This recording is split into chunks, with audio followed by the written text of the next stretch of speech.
मझिरु अलगा होइगला Bhubaneswar Secunderabad Vishakha express बालुगां station निकट में इंजिन रु अलगा होइगला किछि बगी थरे नुहे किछि मिनिट भितरे एभली घटना दुई दुई थर देखिबा पई मिलिछि।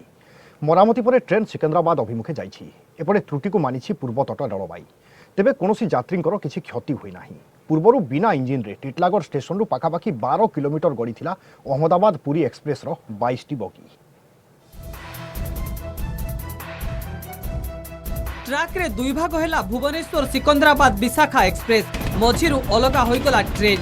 दुई दुई थर एमिति घटिला। ये हेउछि तापरर दृश्य। किछि बगी को धरी आगको गड़ीथिला इंजिन आउ किछि बगी रहि जाइथिला ट्रैक उपरे। प्रथमे बालुगां स्टेशन निकट रे इंजिन रु अलगा हो जाइथिला किछि बगी। ठीक करिबा परे सिकंदराबाद अभिमुखे बाहरिथिला ट्रेन। किछि बाट गला पुणी थरे सुबुधिपाटना निकट रे समान समस्या देखा देइथिला। दुई दुई थर एभली घटना परे किछि समय पाई यात्री बेस भयभीत होइथिले, किंतु समस्ते सुरक्षित थिबा कहिछि पूर्वतट रेलबाई। जेतले गाड़ी जाउथला हमर सिकंदराबाद आडे सेतले को 3-4टा बग्गी सह इंजिन एपटकू 2 किलोमीटर पर्यंत पळेला। एई गेट रु 1.5 किलोमीटर उत्तर को बालुआ पट रहला अर्धाधिक बग्गी एपटकू पड़ला 1/3 बग्गी। तो माने कंट्राक्टर आछंती कंट्राक्टर प्रथमे आकु निदर्शन करिया दरकार जे एटा रेलवे ए रेलवे रे बहु लोक चलाचल बहु ट्रेन चलाचल होछ। आज काली तो आग भलिया कम ट्रेन चलाचल होनी। प्रति 15 मिनिट रे प्रति 10 मिनिट रे गोटा ट्रेन जाउछ। तेणु आकु को भलिया सुरक्षा करा जिवो सेटा कंट्राक्टर दायित्व।